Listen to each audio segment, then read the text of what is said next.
Okay, let's see where we are at the moment. Engine has been started, AC is full speed. Here are our pressures, looking very good. Windows open, but pressures are good. Electric fans activate, they cycle, which is a good thing. That means it's not running away, the pressure. Now upper hose is just getting warm. Just wanted to catch electric fans at low speed, just so we know that, well, if they kick in, I'll go out and look at them. It's time to get some gasoline because, oh yeah, even with open window, let me close the window, I feel it. You smell a little bit of Freon. Maybe it's just because I carried the machine, because it had, maybe it's from my hands, because you know these cars known to have issues with evaporator leak. So let's take a look at our evaporator temperature.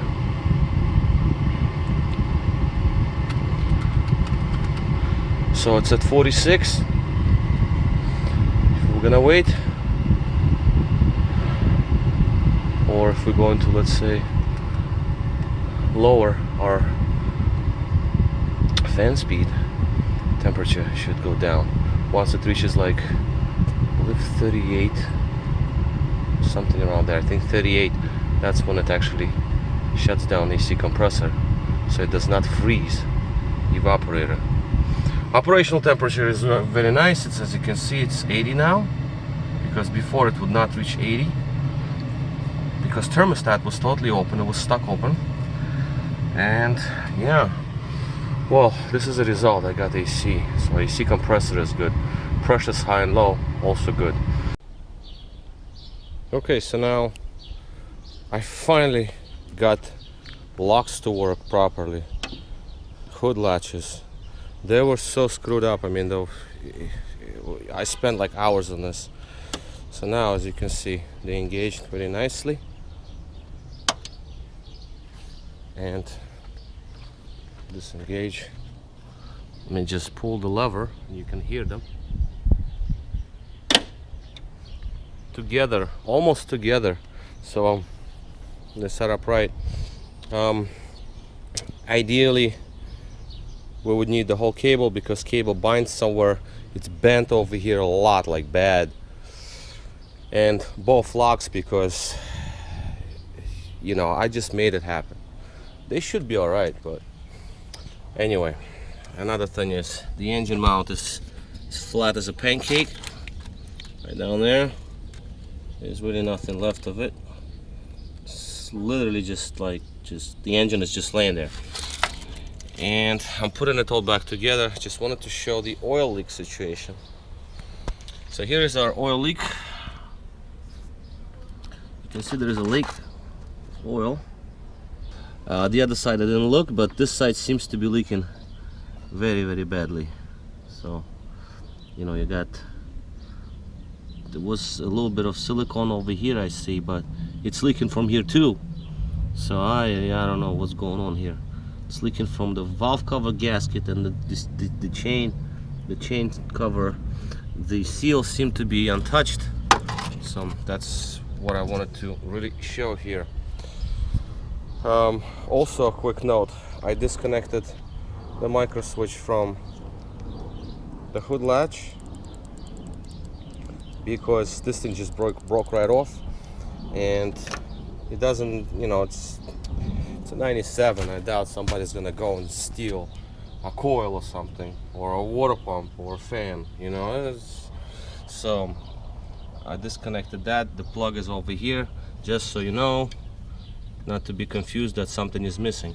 It is actually alarm switch, the hood close switch. Now, radar detector was cut out. Here is the wire from radar detector, also just left here, just so you know, just to know that's what it is. Here I sprayed this whole fuse box, pulled each and every fuse and spray stop corrosion spray. It's like sort of a silicone PTFE based, so it's not gonna eat rubbers or plastics. Now this most likely is for radar detector. I had to leave a piece here that it used to connect to. I want to disconnect it because I think it is the cause for a battery drain, but again I will double check. But the piece has to stay here for one simple reason, because whoever installed it, they pushed it under the fuse, and obviously the contact points now spread out wide. So when you put the fuse without the piece, then it doesn't make any contact, because this piece is quite thick, so it basically spread out those contact points, and now we have to have it there just to get good connection. Ideally, like I previously mentioned, this whole fuse box to be replaced because of the corrosion on terminals. This stop corrosion spray will help, of course, but it is not it's not the repair, it's sort of like a patch. Okay, in terms of air conditioners, so this all seems to be working all right. The cable for hood release from the main driver lock to passenger lock has to lay here, and the reason being is because when it's at this angle, it engages inside the lock so it doesn't slip out. I actually had to bend the opening so the cable cannot really slip out. They were I don't want to even go there. I mean, this thing just took me so much time, it's not even funny. I'm so upset with these things, but anyway, it had to be done. It had to be done. Now over here it appears to be that whoever did some work here, as you can see, I think they switched left and right, right and left, and therefore now we do not have the openings line up with these little fan shrouds. They're like protecting shrouds. So I don't know what happened here, and what it's like, it is what it is. I mean, well, it's just laughable, but just like, I mean, I don't know. Maybe I'll move them back and then put some zip ties, because I don't have those clips like this. They're missing. Okay, so that is that. Another addition real quick. Replaced the door lock actuator and replaced the glass because the glass was shattered. This is used glass and there is a little scratch here on it, but it is what it is. You know, it's not as horribly visible. Took forever to remove the tint off it, of this glass, but now it's off. So trim, mirror is gonna be done soon, and overall the glass is not bad. What I see here is that somebody was here before, and obviously you can see how it was cut. The moisture barrier and sound deadening, because this piece was replaced. Regulator seems to be original, so I did lubricate the tracks, obviously, because I'm in this area. I vacuumed whatever's down there, and the window works.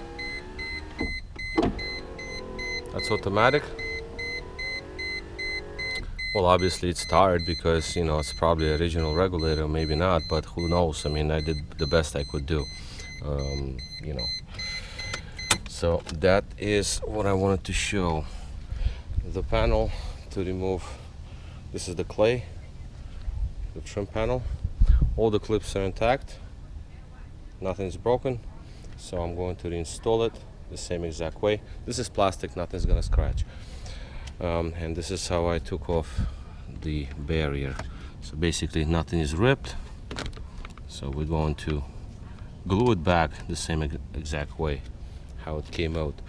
I also will replace the light bulb for the seat control and entry light.